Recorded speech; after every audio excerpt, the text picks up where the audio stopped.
News, వాస్తవాల ప్రతిబింబం. Welcome to be news. లోని ప్రభుత్వ పాఠశాలలో ఏఐ ఎనేబుల్ స్టెమ్ ప్రోగ్రాం అమలుకు సంబంధించి ట్రయల్ టెస్ట్ నిర్వహించారు. ఈ కార్యక్రమాన్ని మంత్రి మల్లాడి కృష్ణారావు పరిశీలించారు. లోని ప్రభుత్వ పాఠశాలలో ఏఐ ఎనేబుల్ స్టెమ్ ప్రోగ్రాం అమలుకు సంబంధించి ట్రయల్ టెస్ట్ నిర్వహించారు. ఈ కార్యక్రమాన్ని మంత్రి మల్లాడి కృష్ణారావు పరిశీలించారు. ఈ ప్రోగ్రామ్ లో భాగంగా maths lab, 3D AI science experiments, digital smart class content ద్వారా విద్యార్థులకు ఆధునిక విద్యను అందించేందుకు ప్రణాళికలు రూపొందించారు. ఈ సందర్భంగా మంత్రి మల్లాడి కృష్ణారావు మాట్లాడుతూ, ముందుగా యానంలోని ప్రభుత్వ పాఠశాలల్లో విద్యార్థులకు ప్రెజెంటేషన్లు నిర్వహించడంతో పాటు ఉపాధ్యాయులకు ప్రత్యేక శిక్షణ అందిస్తామని తెలిపారు.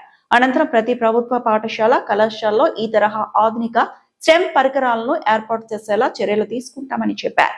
ప్రైవేటు పాఠశాలలకు ధీటుగా ప్రభుత్వ పాఠశాలల్లో కూడా అత్యాధునిక విద్యా సౌకర్యాలు కల్పించి విద్యార్థులకు సిబిఎస్ఈ సిలబస్ సులభంగా అర్థమయ్యేలా చేయటమే ఈ కార్యక్రమం లక్ష్యమని మంత్రి పేర్కొన్నారు.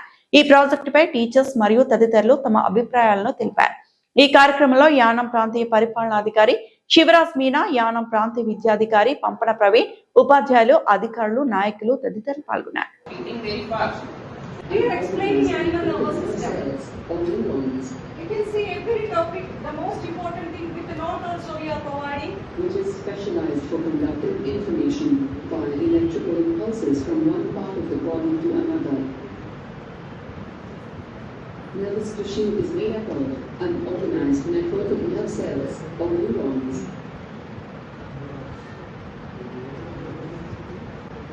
And if you look again, why it is clicking and clicking?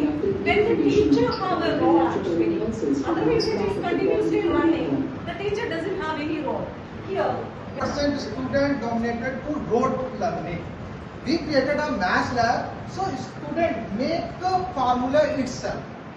Just you say, and if you move in this room diagonally, you got a number of square of the number.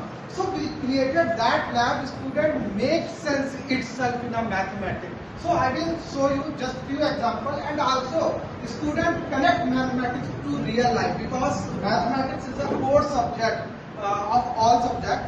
So nowadays AI is dominated in India, and mathematics is AI is based on the mathematics. How to apply mathematics to AI, they can also explain. So I will first explain the advanced lab, which is 6 up to.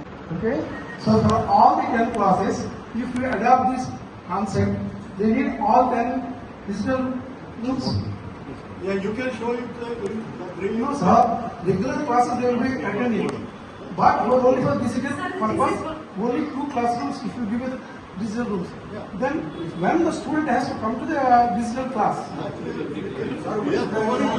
no sir, because teachers burden is never, What it will be we can increasing. say, this is a class-wise package.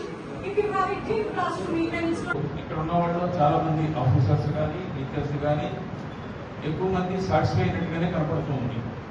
కానీ నా idea satisfy అన్నది పిల్లల్ని రేపు morning is one school, the Rajiv Gandhi English medium school.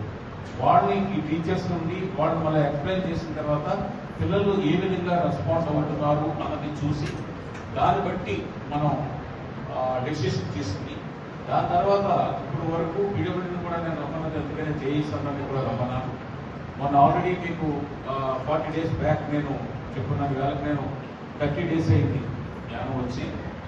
దీనికి దానికి budget ఏంటి, వాళ్ళతో negotiate చేసి ఏంటి ఎన్ని కావాలి అన్నది. మీరు ఇక్కడ అడ్మినిస్ట్రేటర్ గారు మ్యాథమెటిక్స్ ఒక చోట పెట్టి మనం చేయొచ్చు అంటారు. కాదు, every school, every high school, మనకి 8, 9, 9 or 10 స్కూల్స్ ఉన్నాయి. ప్రతి స్కూల్లోనూ అలాగే +2, +1, +2 ఈ క్లాసెస్లో కూడా మనం ఈ ఎక్విప్మెంట్ని, అలాగే దీనికి సైన్స్కి సంబంధించిందో లేదా మ్యాథమెటిక్స్ సంబంధించిందో దానికి ప్రతిదీ కూడా మనం ప్రొవైడ్ చేసినట్టయితే గత 2 years బిఫోర్ వరకు మనకి స్కూల్ స్ట్రెంత్స్ అని కూడా తగ్గిపోతూ వచ్చాయి. మనం మీరు నేను కలిసి మనం తీసుకున్న తర్వాత మళ్ళా స్ట్రెంత్ని పెరుగుతూ ఉన్నాయి, అక్కడ తగ్గగానే ఉన్నాయి.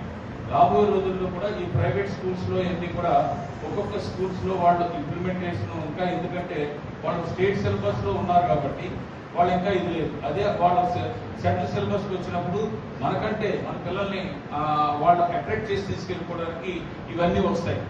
అది కూడా మనం దృష్టిలో పెట్టుకుని మన పిల్లలకి స్ట్రెంత్ తగ్గకుండా ఉండడానికి కావాల్సిన విధంగా మన క్లాస్ రూమ్స్ని అన్నీ కూడా ఇప్పుడు ఈ సంవత్సరం వచ్చే సంవత్సరానికల్లా యానం స్కూల్స్ అన్నీ కూడా మన క్లాస్ రూమ్స్ ఏంటి, ఫెసిలిటీస్ ఏంటి అన్నీ చేంజ్ చేసుకొచ్చేస్తాం. దానికి ఎంత ఖర్చు అవుతుందా, దాన్ని ఏ విధంగా తీసుకురావాలా ఏంటి అన్నది నాకు అవగాహన ఉంది, ఆలోచన ఉంది, అన్నీ ఉన్నాయి. దాని మీద ఉన్నాను. పర్ డే అక్కడికి వచ్చి స్నానాలు చేసేవాళ్ళు 5 నుంచి 10,000 మంది. సెకండ్ టైం 2015 వచ్చేప్పుడు 150,000 అయ్యారు. ఇప్పుడు 5 lakhs, రోజుకి 5 లక్షల మంది యానం వచ్చే పరిస్థితులు 12 రోజులు ఉంటాయి. దానికి కావాల్సిన మనం ఫెసిలిటీస్, దానికి కావాల్సిన విధంగా చేయడం అంతా కూడా ఫస్ట్ డే లాస్ట్ ఇయర్ మనం చూస్తే ఎంటైర్ యానం అంతా కూడా మెయిన్ రోడ్స్ కానీ నేషనల్ హైవేలో కానీ 4 wheelers తోటి స్టక్ అయిపోయింది. అది 150,000 వచ్చినప్పుడు ఒక 2,000 కార్స్ వస్తేనే ఆ విధంగా అయింది. ఇప్పుడు 5,000 కార్స్ వస్తే ఎక్కడ పార్కింగ్ పెట్టాలి, ఏ విధంగా చేయాలి, ఎక్కడ మొబైల్ టాయిలెట్స్ పెట్టాలి, ఎక్కడ డ్రెస్ చేంజింగ్ రూమ్స్ పెట్టాలి, ఏ విధంగా అన్నది ఇప్పటి నుంచే ఆలోచించుకుంటున్నాను. అందుకని దాన్ని ఆల్రెడీ ఇప్పటి నుంచి కాదు, నా లాస్ట్ 1.5 year నుంచి స్టార్ట్ చేశాను. ఇప్పుడు 31.85 crores మన పాండిచ్చేరి బడ్జెట్ నుంచి ఇచ్చేలాగా ఏర్పాటు చేసుకున్నాం. లాస్ట్ వీక్ ఏమో ఢిల్లీ వెళ్ళి ఫైనాన్స్ మినిస్టర్ని అలాగే ఆఫీసర్స్ అందరినీ కూడా కలిశాను. ప్రైమ్ మినిస్టర్ ఆఫీస్లో మన ఫైలు ఈరోజు అవ్వాలి ఒరిజినల్గా, ఈరోజు సాయంత్రం తెలుస్తుంది. మనం ప్రైమ్ మినిస్టర్ని కూడా సెంట్రల్ హెచ్ఆర్ఏ డిపార్ట్మెంట్ నుంచి, సెంట్రల్లో టూరిజం డిపార్ట్మెంట్ నుంచి, అలాగే ఫైనాన్స్ స్పెషల్గా ఇచ్చేలాగా ఏర్పాటు చేయమని చెప్పేసి నాకున్న స్నేహితులు ఆఫీసర్స్ తోటి నేను అది మూవ్ చేయడం జరిగింది. ఈ విధంగా ఫ్లడ్ వాల్ గురించి కానీ, ఐలాండ్ నెంబర్ 3 గురించి కానీ, అలాగే రాబోయే రోజుల్లో టూరిజం ప్రాజెక్ట్స్ గురించి కానీ, వాటర్ స్పోర్ట్స్ గురించి కానీ, అలాగే స్కిల్ డెవలప్మెంట్స్ గురించి కానీ, ఇలాంటివన్నీ కూడా చాలాలో దాంట్లో నాకు ముందు నుంచి ఉన్నదాన్ని ఇంకా ఎక్కువగా ఇంట్రెస్ట్ తీసుకుని చేయాలని చెప్పేసి అనుకుంటూ ఉన్నాను. అందుకని కొంతమంది నన్ను కలవకపోయినా మీకు ఏదైనా ఉంటే ఒక పేపర్ మీద నాకు రాసి ఇవ్వడం అన్నది, ఎవరు ఏ పేపర్ ఇచ్చినా కానీ నేను వాళ్ళకి తక్కువ అని చెప్పేసి అనుకోను. ప్రతి మనిషి దగ్గర కూడా ఇంకా నేర్చుకోవాల్సింది చాలా ఉంటుంది. ఎదుట వాళ్ళని తక్కువగా అంచనా చేసి ఎప్పుడు కూడా మనం చూడకూడదు. చదువు లేనివాడి దగ్గర కూడా వాడి దగ్గర అనుభవం చాలా ఉండుంటుంది. ఆ అనుభవం మనకి తెలియని విషయాలు తెలుసుకుని మనం దాన్ని ఇంప్లిమెంట్ చేసే దాంట్లో మనం తీసుకుంటూ ఉండాలి. అంబేద్కర్ కోనసీమ జిల్లా రాజోలు లక్కవరంలో అబ్బురపరుస్తున్న 12 అంగుళాల పుంగనూరు ఆవు. మాలికపురం. డాక్టర్ బిఆర్ అంబేద్కర్ కోనసీమ జిల్లా మలికపురం మండలం లక్కవరం గ్రామంలో అత్యంత అరుదైన జాతికి చెందిన 12 అంగుళాల ఎత్తు ఉన్న పొంగనూరు ఆవు స్థానికులను సందర్శకులు విశేషంగా ఆకట్టుకుంటోంది. అంబేద్కర్ కోనసీమ జిల్లా రాజోలు లక్కవరంలో అబ్బురపరుస్తున్న 12 అంగుళాల పొంగనూరు ఆవు. మాలికపురం. డాక్టర్ బిఆర్ అంబేద్కర్ కోనసీమ జిల్లా మలికపురం మండలం లక్కవరం గ్రామంలో అత్యంత అరుదైన జాతికి చెందిన 12 అంగుళాల ఎత్తు ఉన్న పొంగనూరు ఆవు స్థానికులను సందర్శకులు విశేషంగా ఆకట్టుకుంటోంది. గ్రామానికి చెందిన బోనం కాశీ ఈ పొంగనూరు ఆవుకు మహాలక్ష్మి అని పేరు పెట్టి ఎంతో ప్రేమగా పెంచుతున్నారు. చిన్నారి బిడ్డలా చూసుకుంటూ ప్రత్యేక శ్రద్ధతో సంరక్షిస్తున్నామని ఆయన తెలిపారు. ఈ అరుదైన పుంగనూరు ఆవును కొనుగోలు చేసేందుకు ఇప్పటికే పలువురు 3 లక్షల వరకు ధర ఆఫర్ చేసినప్పటికీ తమ కుటుంబ సభ్యురాలుగా భావిస్తున్న మహాలక్ష్మిని విక్రయించే ఉద్దేశం లేదని, ఎంత ధర వచ్చినా అమ్మబోమని బోనం కాశీ స్పష్టం చేశారు. అరుదైన ఆకృతి, చిన్న పరిణామం కారణంగా ఈ పొంగనూరు ఆవును చూసేందుకు చుట్టుపక్కల ప్రాంతాల నుంచి ప్రజలు ఆసక్తిగా వస్తున్నారు. అయితే నాకు ఇచ్చేస్తావా పొంగనూరు? ఎంత ఇవ్వాలి డబ్బులు? కాకినాడ జిల్లా పెద్దాపురం. గడ్డి రోలింగ్ ట్రాక్టర్ లో ఒరిస్సా నుండి మహారాష్ట్రకు గుట్టుగా గంజాయి తరలిస్తున్న వ్యక్తిని పట్టుకున్న కిర్లంపూడి పోలీసులు 28,87,250 రూపాయల విలువైన 52.7 కేజీల గంజాయి ట్రాక్టర్ స్వాధీనం చేసుకున్నారు. కూచిపూడి ఫ్రాన్సిస్ అనే నిందితుడు అరెస్ట్ అయ్యాడు. మీడియాకు వివరాలు వెల్లడించిన పెద్దాపురం డీఎస్పీ ఏబిజి తిలక్. కాకినాడ జిల్లా పెద్దాపురం. గడ్డి రోలింగ్ ట్రాక్టర్ లో ఒరిస్సా నుండి మహారాష్ట్రకు గుట్టుగా గంజాయి తరలిస్తున్న వ్యక్తిని పట్టుకున్న కిర్లంపూడి పోలీసులు 28,87,250 రూపాయల విలువైన 52.7 కేజీల గంజాయి ట్రాక్టర్ స్వాధీనం చేసుకున్నారు. కూచిపూడి ఫ్రాన్సిస్ అనే నిందితుడు అరెస్ట్ అయ్యాడు. మీడియాకు వివరాలు వెల్లడించిన Peddapuram DSP ABG Tilak.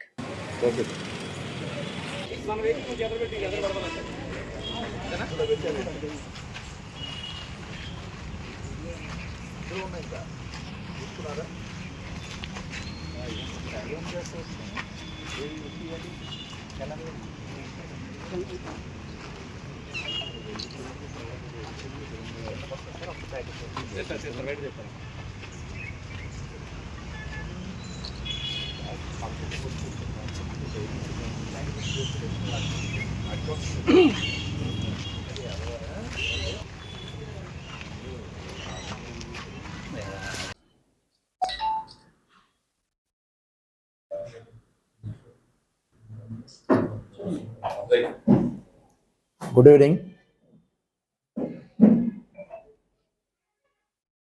Okay.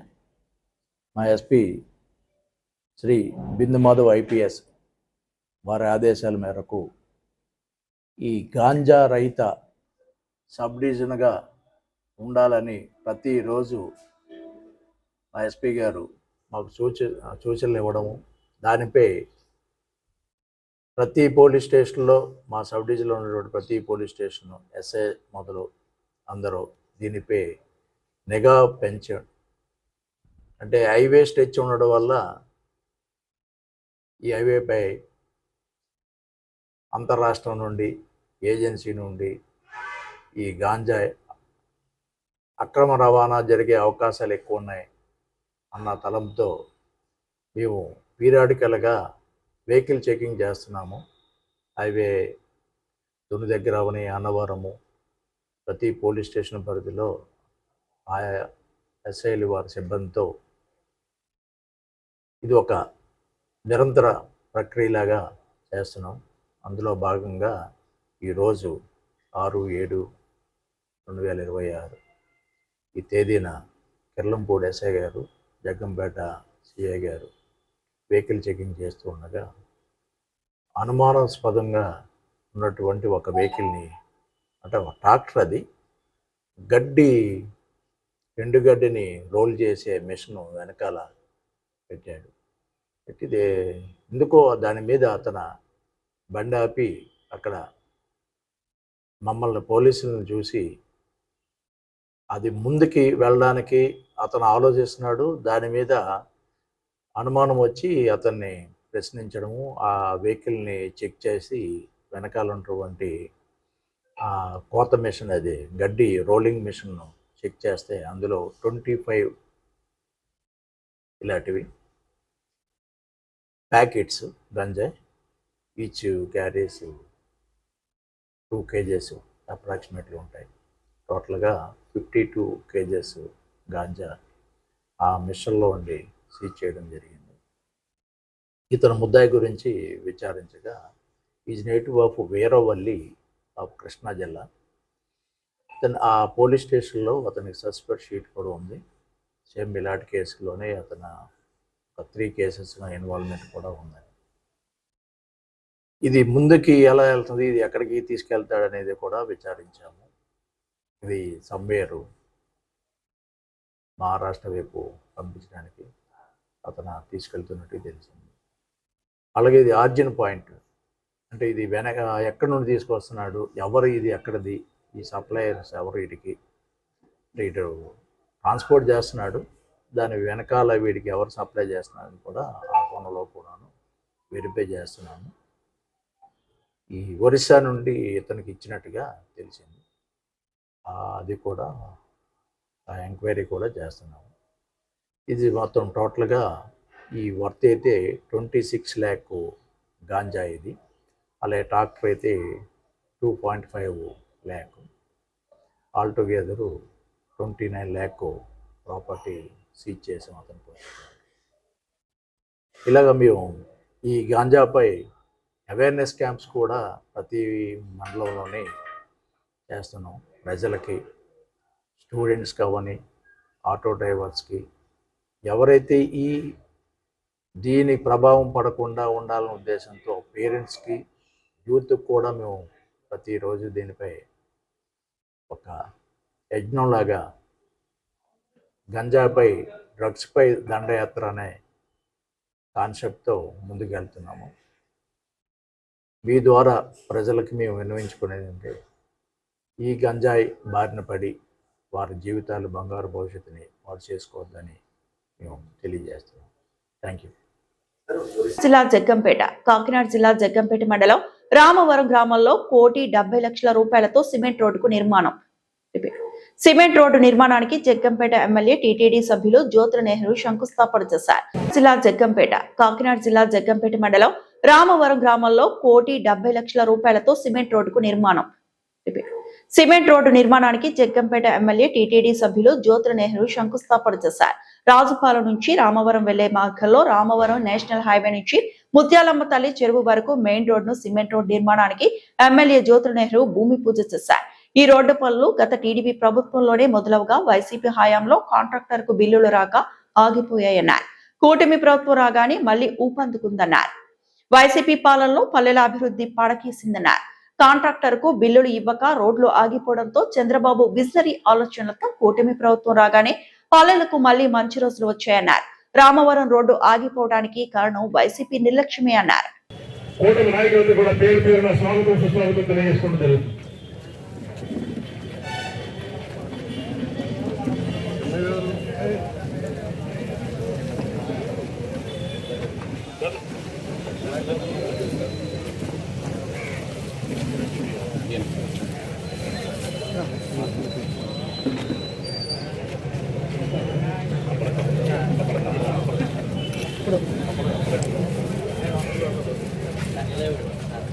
ఏం పర్లేదు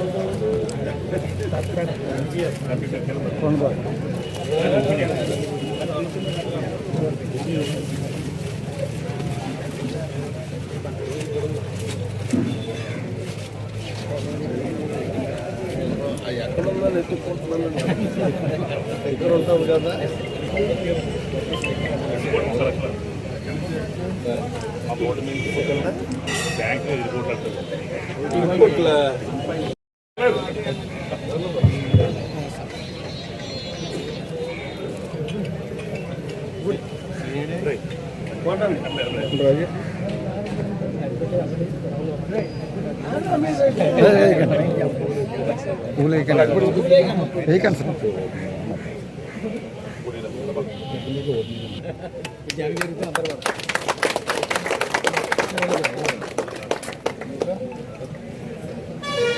ఎలా జరగండమ్మా ఎలా పెడితే అందరూ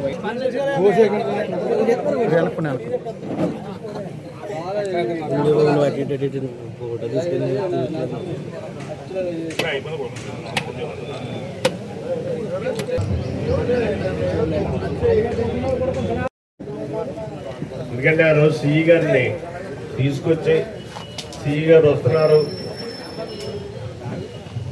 మీరు రెండు ఒకసారి అని చెప్పేసి నాకు చెప్పడం, నేను రావడం, వచ్చి సిఈ గారిని పరిస్థితులు కన్విన్స్ చేస్తే నేను సెపరేట్గా మనకు గ్రాంట్ ఇచ్చినటువంటి పరిస్థితి. ఈ సందర్భంగా హాజరైనటువంటి ప్రతి ఒక్కరికి కూడా పేరు పేరున నా హృదయపూర్వకమైనటువంటి ధన్యవాదాలు తెలియజేసుకుంటూ పత్రికా సోదరులకి, మీడియా సోదరులకి నా ప్రత్యేక ధన్యవాదాలు. ఈరోజు సుమారు ఇది 7 సంవత్సరాల క్రితం పూర్తి కావాల్సినటువంటి రోడ్డు. ఆ రోజు 2018లో ఆనాటి తెలుగుదేశం ప్రభుత్వం చంద్రబాబు నాయుడు గారి నాయకత్వంలో ఈ రోడ్డు శాంక్షన్ అయింది. శాంక్షన్ అయినటువంటి రోడ్డు మళ్ళీ ఎన్నికలు రావడం, ఎన్నికలు వచ్చినప్పుడు ఇది మరుగున పడిపోవడం, తర్వాత ఎన్నికలు వచ్చిన తర్వాత ఆ ప్రభుత్వంలో దీన్ని టెండర్లు పిలవడం, ఆ టెండర్లు మన దురదృష్టం కొద్దిగా ఏంటంటే గ్రాంటు ఏంటంటే ఎన్డీడీబీ గ్రాంట్ అని చెప్పి సెంట్రల్ గ్రాంట్ ఇది. ఆ గ్రాంట్ అవ్వడం వల్ల దాన్ని ఈ రాష్ట్రంలో ఉన్నటువంటి వర్క్స్ అన్ని కలిపి ఒకే ప్యాకేజ్గా పిలవడం, ఆ పిలిచిన దాంట్లో సబ్ కాంట్రాక్టర్గా ఇక్కడ పుల్లారెడ్డి గారు అని చెప్పేసి ఒక రెడ్డి గారు వచ్చి ఇక్కడ పనులు మొదలు పెట్టడం. అందులో మీరు చూశారు ఇప్పుడు మనకు ఉన్నటువంటి డ్రైన్లు. ఎందుకంటే ఆయనకి ఈ తార్ రోడ్ వేసేటటువంటి పరికరాలు లేకపోవడం, సిమెంట్లు ఎక్కడైతే టెండర్లో ఉన్నాయో ఆ అన్నిటినీ కూడా పూర్తి చేసుకుని వెళ్ళిపోయాడు. వెళ్ళిన తర్వాత అతనికి బిల్లు లేట్ అవ్వడం, ఇవన్నీ కూడా ఒక కారణం వల్ల మొత్తానికి ఇన్ని రోజులు పట్టింది ఇది. ఆఖరికి చివరికి మంత్రి గారితో ప్రెజర్ ఇచ్చి అతనికి 2 పర్యాయాలు మొట్టమొదటి నేను నెగ్గిన వెంటనే 14 కోట్ల రూపాయలు బిల్లు ఇచ్చాం. మళ్ళీ మొన్న ఒక నెల క్రితం 14 కోట్ల రూపాయలు బిల్లు ఇచ్చాం. ఇచ్చిన తర్వాత తన మీద ఒత్తిడి పెడితే ఇప్పుడు పని మొదలు పెట్టి నత్తనడుక నడుస్తున్నటువంటి పరిస్థితి ఉంది. ఇంకా ఆ పని కూడా పూర్తిగా అవుతుందనే నమ్మకం నాకు లేదు. అతన్ని తరిమితే మరి ఈఈ గారు గట్టిగా పట్టుకుంటే ఆ పని అయ్యేటటువంటి పరిస్థితి ఉంటుంది. అయితే దీనికి ఆ ప్రాబ్లం ఉండదు. ఇక్కడ వచ్చి ఓసారి సీఎం మేడం ఈ రోడ్డు మీదకి ఇన్స్పెక్షన్కి తీసుకొచ్చారు ఈఈ గారు.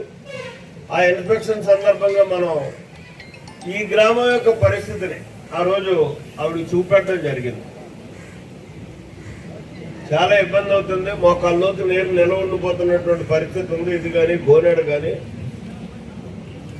ఈ 2 కూడా చాలా ఇబ్బంది అవుతున్నాయి. ఆడవాళ్ళు కానీ వర్షం కురిస్తే బయటకు రావడానికి ఇబ్బంది, బయటకు రాలేరు.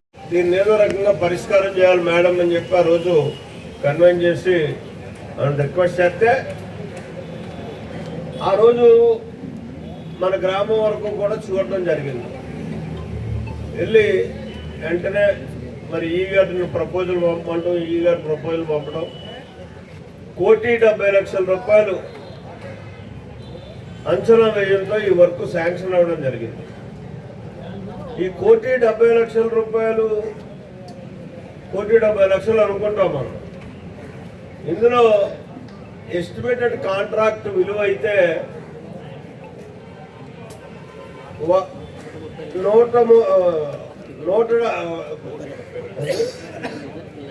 అదే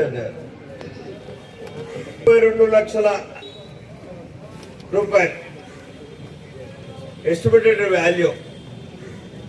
ఈ వర్క్లో పెరగొచ్చు, తరగొచ్చు, ప్రావిజన్స్ కూడా ఉంటాయి.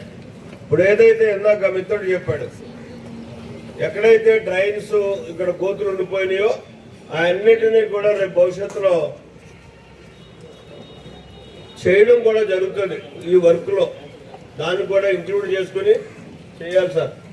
అది కూడా చేస్తారు. ఆ ఇయర్ నిలవ ఉండేటటువంటి పరిస్థితి ఉండదు. ఇక రెండోది ఏంటంటే ఒరిజినల్ గా కాంట్రాక్టర్కి వెళ్ళేటటువంటి అగ్రిమెంట్ విలువ ఇవాళ 11%, 12% లెస్ వేసాడు.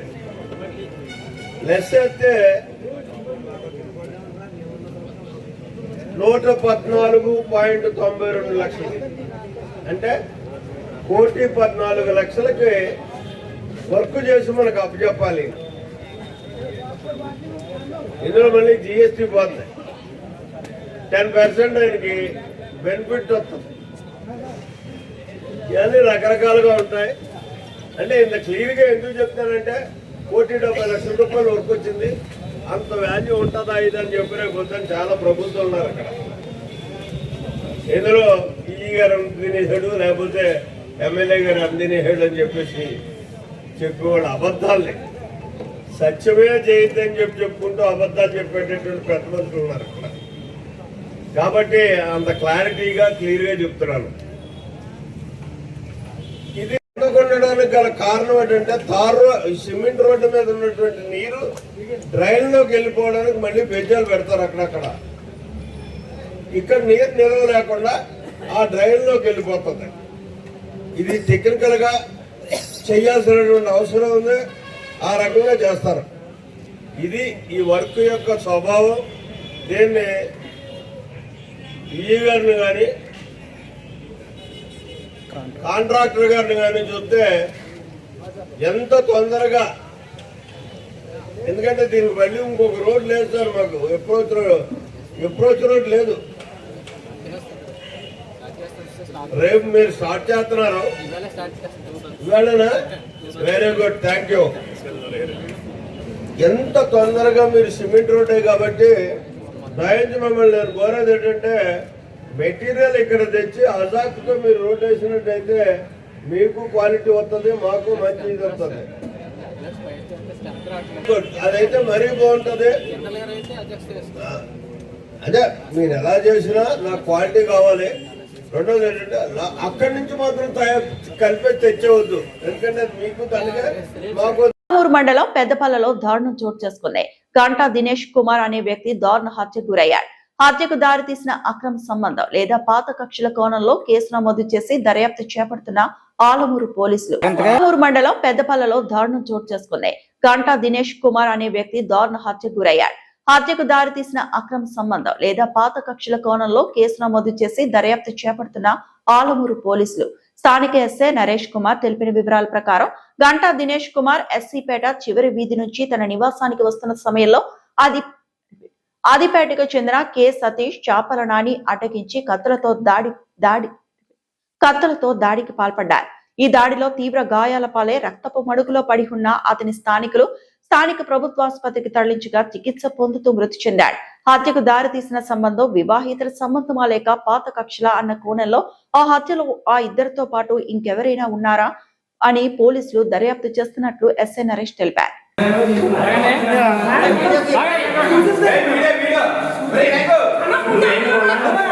కొత్తకోట మండలం గొల్లకోటివారిపాలెం గ్రామంలో పంట చేలకు నీరు అందక రైతులు ధర్నాకు దిగారు. పంట కాలువలకు నీరు వచ్చి నెల 10 రోజులు అవుతున్నా తమకు సాగునీరు అందలేదని కొత్తకోట మండలం గొల్లకోటివారిపాలెం గ్రామంలో పంట చేలకు నీరు అందక రైతులు ధర్నాకు దిగారు. పంట కాలువలకు నీరు వచ్చి నెల 10 రోజులు అవుతున్నా తమకు సాగునీరు అందలేదని, తమ పంటలకు బోధిలో నీరు రావటం లేదని ఆవేదన వ్యక్తం చేశారు. తామంతా చిన్న కౌలు రైతులమని, సాగునీరు అందక సుమారు 70 ఎకరాల పంట పొలంలో పంటలు నిలిచిపోయాయని, ఆకుమడి వేసేందుకు కూడా నీరు లేదని వాపోయారు. పంటకు సాగునీరు వచ్చే పంట కాలువలో కూర్చొని తమ నిరసన వ్యక్తం చేశారు. అధికారులకు నాయకులకు ఎన్నిసార్లు చెప్పినా తమ గోడు పట్టించుకోవటం లేదని, ఓట్లు వేసి గెలిపించినందుకు తమకు తగిన శాస్తి జరిగిందని ఆవేదన వ్యక్తం చేశారు. పంట కాలువలపై పూడిక తీతల పేర్లు చెప్పి పేపర్లపై లెక్కలు చెప్పటమే కానీ పంట కాలువల అభివృద్ధి జరగలేదని తెలిపారు. ప్రభుత్వాలు మారుతున్నా తమ పరిస్థితులు మారలేదని రైతులు తమ ఆవేదన వ్యక్తం చేశారు. అధికారులు తక్షణమే స్పందించి తమ పంటలకు నీరు అందించాలని, లేని పక్షంలో రైతులంతా కలిసి ధర్నా చేపడతామని హెచ్చరించారు.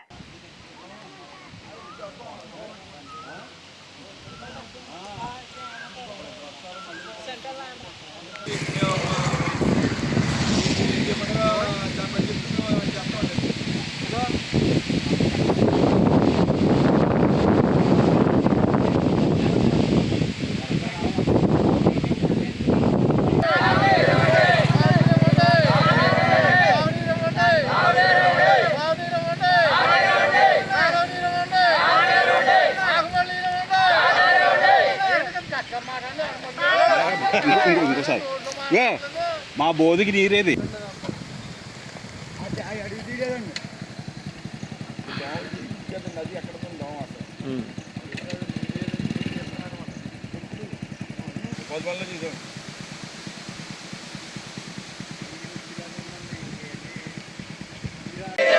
ఎండిపోయిన పొలాలకి నీరు ఇవ్వాలి, ఎండిపోయిన పొలాలకి నీరు ఇవ్వాలి. నెల 16 రోజులు అవుతుంది, నీరు ఇవ్వాలి, నీరు ఇవ్వాలి, నీరు ఇవ్వాలి, పొలాలకి నీరు ఇవ్వాలి.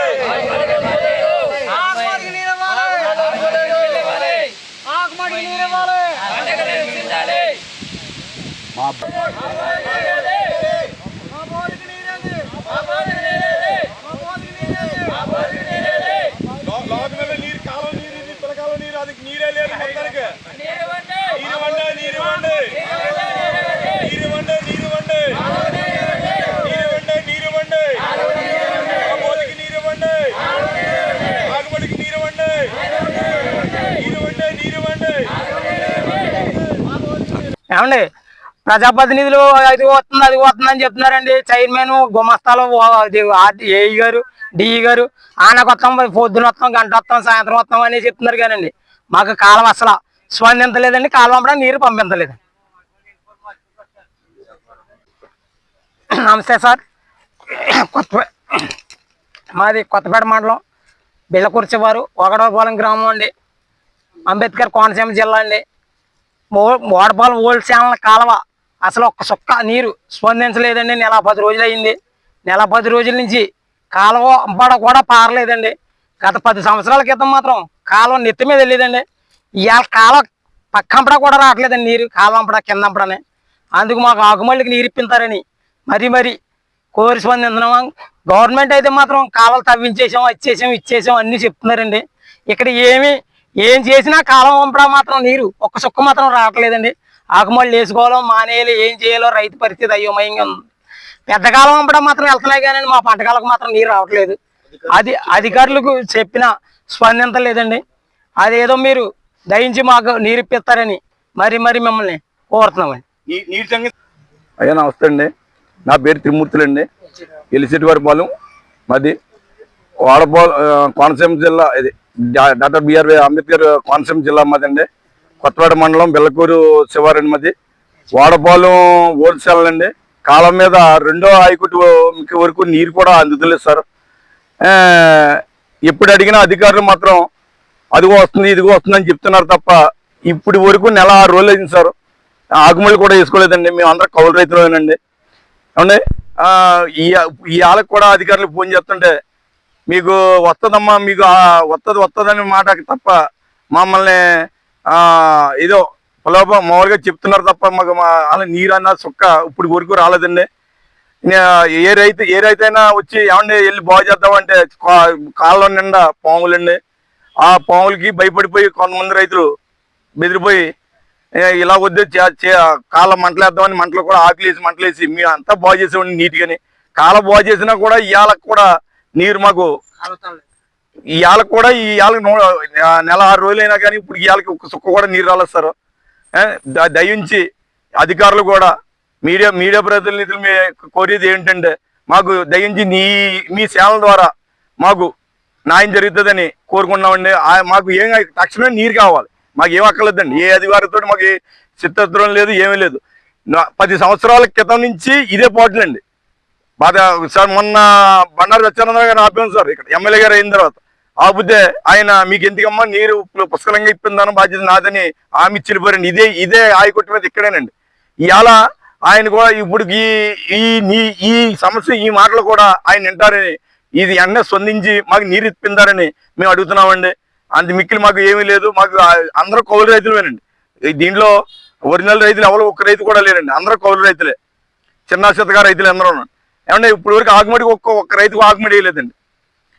మా దయించి మాకు నీరు ఇప్పించమని మేము పదే కోరుకుంటున్నామండి. ఈ వార్తలు ఇంతటితో సమాప్తం.